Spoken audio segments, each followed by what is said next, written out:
मैं पूजा में सफल नहीं हो पाया मंदोदरी। मैं माता को प्रसन्न नहीं कर पाया। माता की सहायता के बिना कल का युद्ध इनके लिए घातक हो सकता है।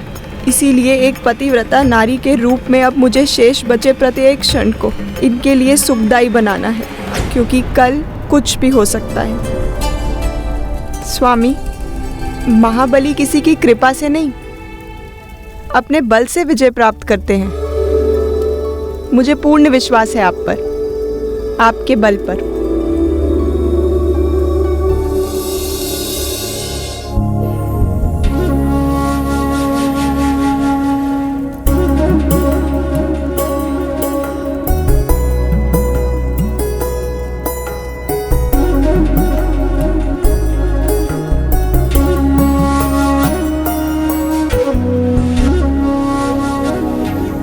आज अकस्मात ही आपके व्यवहार में इतना परिवर्तन।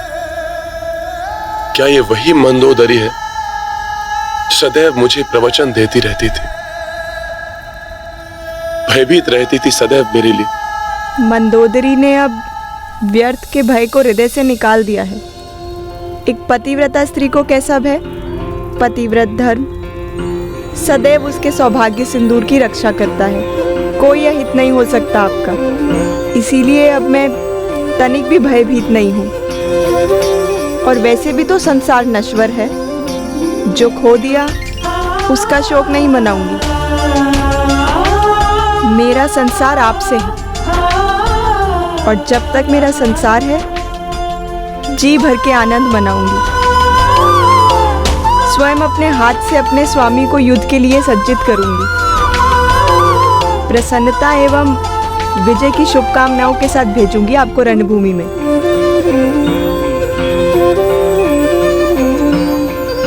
मंदोदरी, अपने हृदय से भय को निकालकर आपने प्रसन्न कर दिया है रावण को।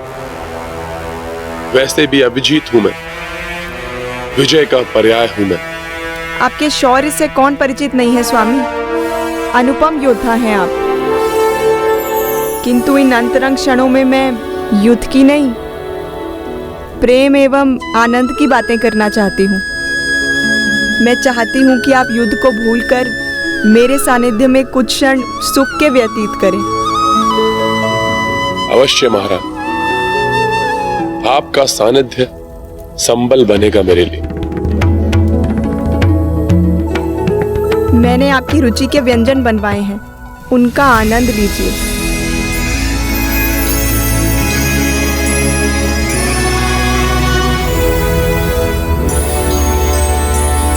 आज मैं प्रतीत हो रहा है कि आप हमारी अर्धांगिनी, महाबली लंकेश रावण की अर्धांगिनी।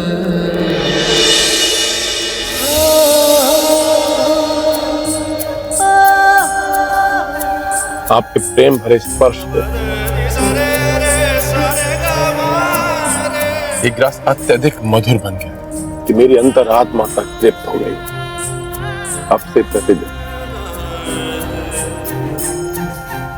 आप अपने इन कोमल हाथों से एक ग्लास मुझे अवश्य खिलाया कीजिए।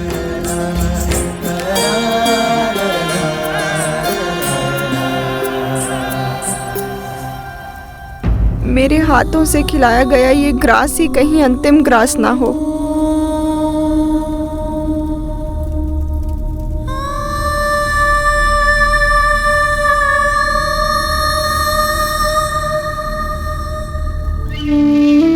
स्वामी, मेरे ही भांति ये वीणा भी आपके सानिध्य की प्रतीक्षा में है। इस पर मधुर स्वर लहरी छेड़िए, आनंद का सागर उमड़ पड़ेगा हमारे इस प्रसाद में।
इतनी मधुर, इतनी कर्ण प्रिय स्वर लहरी। भ्राता रावण रुद्र वीणा बजा रहे, महासंगीतज्ञ हैं मेरे भ्राता।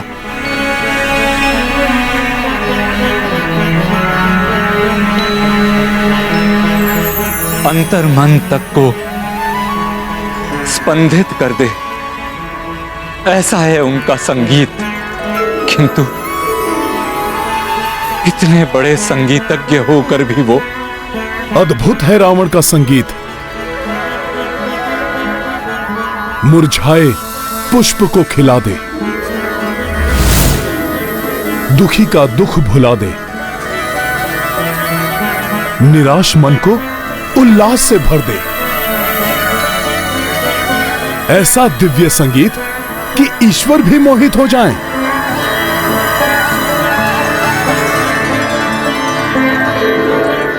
आश्चर्य है, ऐसा महान संगीतज्ञ, महाज्ञानी, महाभक्त और धर्म का द्रोही।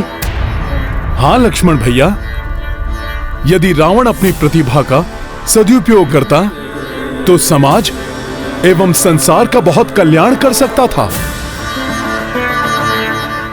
गुण एवं अवगुण दोनों ही मनुष्य के भीतर होते हैं। यह मनुष्य पर निर्भर करता है कि वो अवगुणों को प्राधान्यता देता है या गुणों को। रावण एक अच्छा कलाविद है, विद्वान है, किंतु अपनी शक्ति के मद में चूर उसने अवगुणों को प्रधानता दी। हां प्रभु, जिसके कारण अब वो विनाश की सीमा पर आ खड़ा हुआ है। भले ही ये मुरझाए हुए पुष्पों को जीवन देने वाला संगीत बजा रहा है, किंतु इसके पाप कर्म, इसके संगीत को, इसकी विद्वता को और इसे स्वयं को अंत की ओर लेकर आ गए हैं।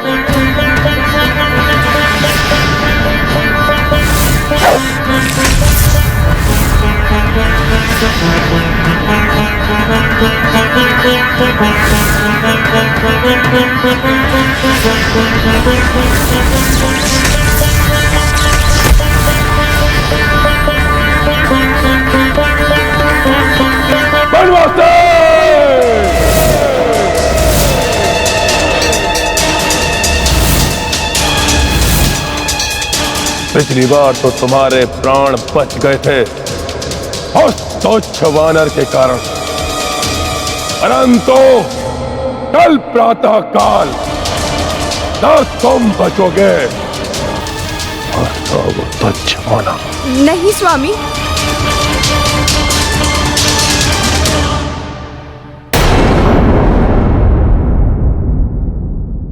कल की चिंता में आज के आनंददायी क्षण मत गवाइए। सारी चिंताएं भुलाकर कुछ क्षण विश्राम कर लीजिए।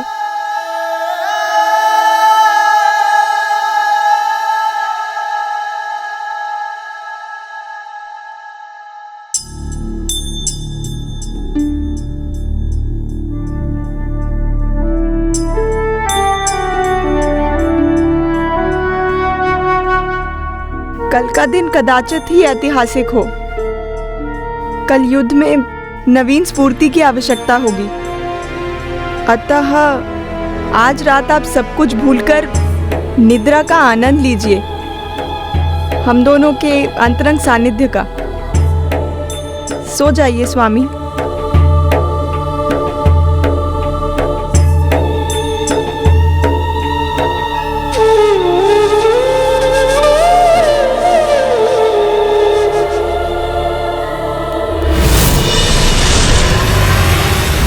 सुख के दिनों में रावण ने सदैव पत्नी की उपेक्षा की, अपमान करता रहा मंदोदरी का, अन्य स्त्रियों के सानिध्य में सुख खोजता रहा, यहां तक कि देवी सीता का हरण कर लिया। किंतु अब इस दुख की घड़ी में मात्र मंदोदरी ही उसका संबल बनी हुई है। मंदोदरी को भी इस सत्य का आभास है कि कल का दिवस कदाचित अंतिम दिवस हो रावण के जीवन का। भले ही रावण ने जीवन भर पति धर्म ना निभाया हो, किंतु वो अपने पत्नी धर्म पर अडिग है। यही पतिव्रत धर्म है नारी का। ये मंदोदरी के पतिव्रत धर्म की शक्ति ही है जो अब तक रावण की श्वासें बनकर उसे जीवित रखे हुए। और यदि अब भी रावण ने दुराचार और अधर्म का पथ नहीं छोड़ा तो कल का दिवस रावण के लिए अंतिम दिवस होगा।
ये रक्त, ये अस्थियां नहीं, ये सत्य नहीं, मेरा भ्रम है।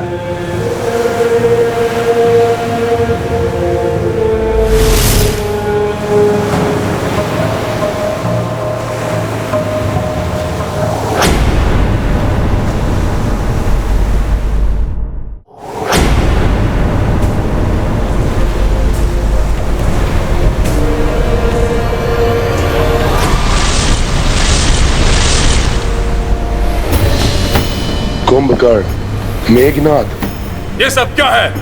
क्या हो रहा है ये सब? अभी जो तुमने देखा लंकेश, वो तुम्हारे अपनों का ही रक्त है, जो तुम्हारे ही कारण असमय लंका की धरती पर बहाया गया है। वो अपने जिनका अंत हुआ है तुम्हारे कारण। तुम्हारे अपने अहम की तुष्टि के लिए अब तुम्हारे रक्त के बहने का भी समय आ गया है लंकेश। हाँ, हम सब आपको ले जाने के लिए आए हैं। हाँ पिताश्री, चलिए हमारे साथ। तुम्हारे कारण ही हमें असमय काल का ग्रास बनना पड़ा। काल का ग्रास बनने योग्य ही थे तुम सब, इसलिए मारे गए हो। और यदि मृत्यु का इतना ही भय था तो क्यों गए रणभूमि में? नहीं करते युद्ध और चले जाते उस द्रोही विभीषण की भांति उस वनवासी के चरणों में लौट रहे। और तुम सब मुझे लेने आए हो। स्वयं यमराज भी आ जाए तो रावण को नहीं ले जा सकते, क्योंकि रावण का कभी अंत नहीं हो सकता। मायावी शक्तियों का स्वामी हूं मैं। देवताओं से छीनी हुई शक्तियां हैं रावण के पास, अमृत है रावण के पास। और यही नहीं, जिस बाण से मेरी मृत्यु होनी है उसे भी छीन लिया है रावण ने। इसलिए रावण का अंत हो ही नहीं सकता, कभी नहीं।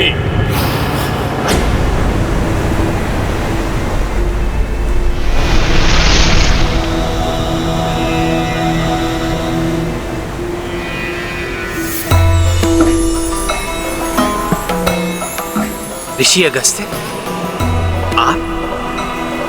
प्रणाम ऋषि।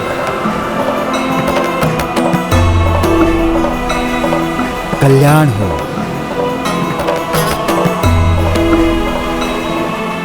सूर्यवंशी राजकुमार श्री राम, राक्षस राज रावण जो अधर्म का प्रतिरूप है, आज उससे आपका निर्णायक युद्ध होने वाला है।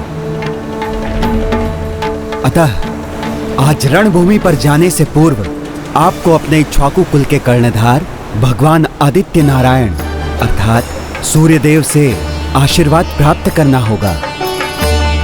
शत्रु पर विजय प्राप्त करने के लिए सूर्यदेव का आशीर्वाद आवश्यक है। मैं आपको एक वैदिक स्तोत्र प्रदान करूंगा, आदित्य हृदयम स्तोत्र।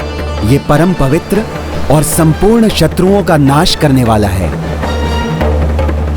इसके पाठ से सदैव विजय की प्राप्ति होती है। यह सूर्यदेव का अक्ष और परम कल्याणमय स्तोत्र है। रश्मिमंतम समुद्यंतम देवासुर नमस्कृतम पूजयस्व विश्वंतम भास्करम भुवनेश्वरम।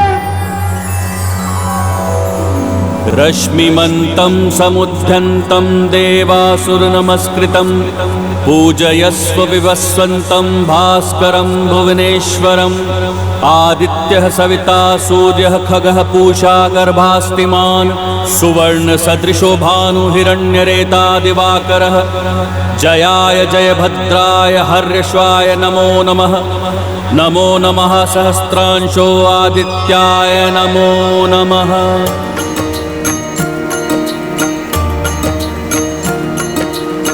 श्री आदित्य हृदय स्तोत्रम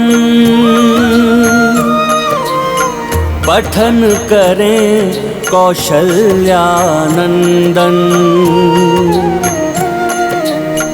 सूर्य से पाए तेज व शक्ति दशरथ के सुत सूरज वंशी।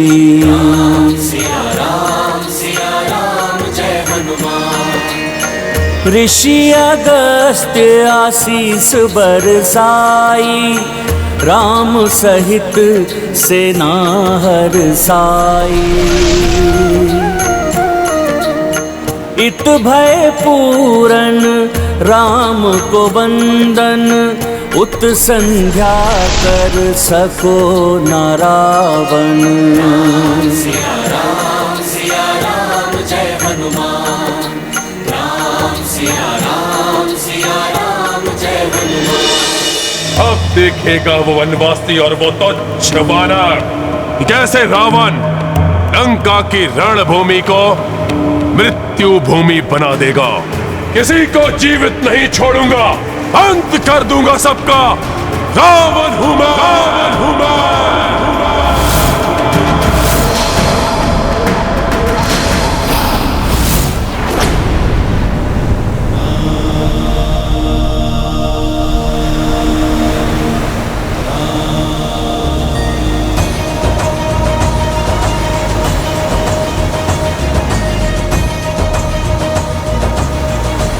आज प्रभु श्री राम दशमी को विजयदशमी में परिवर्तित करेंगे और आज की ये दशमी तिथि सदैव विजयादशमी के रूप में स्मरण की जाएगी।